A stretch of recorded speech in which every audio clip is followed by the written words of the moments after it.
Tuning in. So today is day 4 of my challenge on posting every day. So today I wanted to talk about what I learned about establishing a home practice this past year. Before the pandemic hit, I really didn't have much of a practice at all. I was doing different things. I wasn't teaching yoga as much as I had before. So I was really out of touch with yoga and my practice and myself. And I really wanted to find my way back again. And when I started, I was in a lot of pain. I was having back pain. I was having foot pain. I was having all kinds of little issues that I needed to work through. So I needed to have a plan for my practice because I wasn't going to be doing power flow like I did before. So I could talk about all the equipment that you need for a home practice. You really don't need any equipment in particular other than probably a mat, but and we can do another video on that. But I wanted to talk about what I learned and the 4 things that I think are important to creating a home practice that I learned this year, and I think they might help you too. So the first thing I think that's really important is to commit. So you got to commit to a time. You've got to commit also to a minimum amount that you're willing to practice. So that can be 5 minutes. For me, I learned I need to commit in the morning, because when I try to commit any other time of day, I just don't. I will find some other reason, some other thing to do that will make it so that I don't do it. So I have to commit to getting up. I set my alarm. My first commitment was to set my alarm and to get up when the alarm went off. That was my first commitment to my practice. After that, if I just sat there, and sometimes I did, that's what I did. Over time, the commitment has evolved, and I'll talk about that a little bit later. But my very first commitment was just to get up when the alarm went off. Not snooze, not turn it off and sleep in, just to get up. So the other thing I would say, the second thing, is to create a space.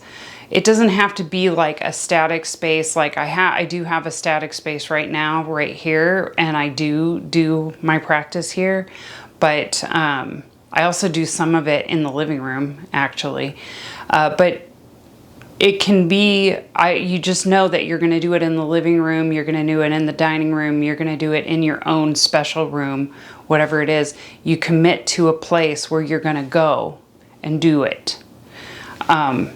That way you're not spending your time trying to figure out where it's going to be. And sometimes that commitment to finding the space means that the night before you make sure that it's clear and ready to go, so that you don't have a reason not to do it in the morning, or for setting it up doesn't eat into your time. The third thing I would say is be flexible. You want to be flexible about what you're going to do. Because some days you're going to feel great and you're going to want to do a power flow or something like that. Some days you're going to want to do a video you find on YouTube. Some days you're going to want to do your own thing.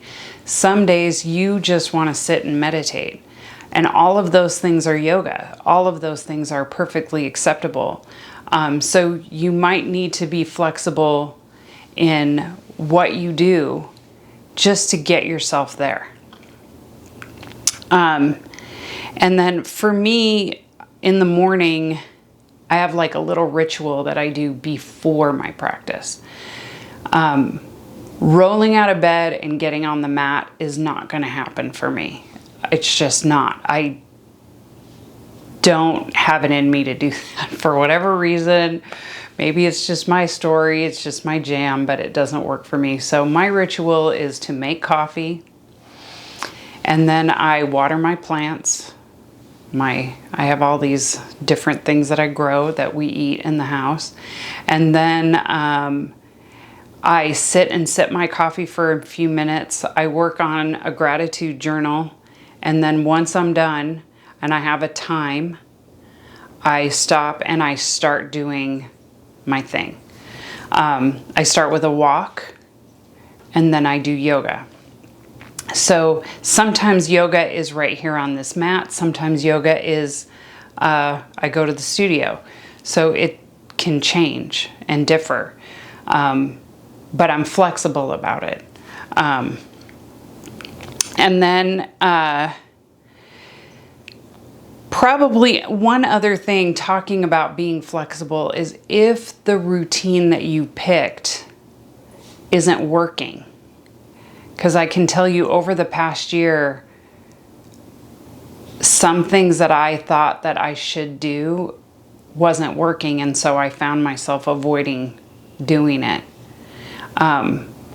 When I found that, instead of just quitting, I decided to just change it. Just change it. And the day that I start avoiding this routine, I will change it until I feel like coming back to it. So I'm totally in control of it. I'm not a slave to it. So I keep it voluntary so I can continue to evolve and change it so that it works for me. And sometimes maybe, at one point I broke my toe over the past year, and doing a yoga practice was just not going to happen. I spent a month on the couch avoiding this whole mess because I just couldn't wrap my head around it. And then I realized I had to do something. So I adjusted my practice. Don't give up on your practice. Adjust your practice. It's not just being flexible in the body, it's being flexible in the mind. So that is something that I've learned when as I was managing the yoga studios that I managed. What I noticed was when somebody was consistent, it didn't necessarily mean they showed up every single day. It means when they skipped a day, they would come back the next day. They would keep coming. They didn't just let one day completely derail them. So not the moment that you're ready to just pick back up, you come back in. I want to do a video in the future on commitment and what I learned from, being a manager, and what I've learned from my own practice and what I learned over this past year. I'll probably do a video on that in the near future. But hopefully this wasn't too rambly, and I hope you enjoyed it. I hope this helps you, and have a wonderful rest of your day. Namaste.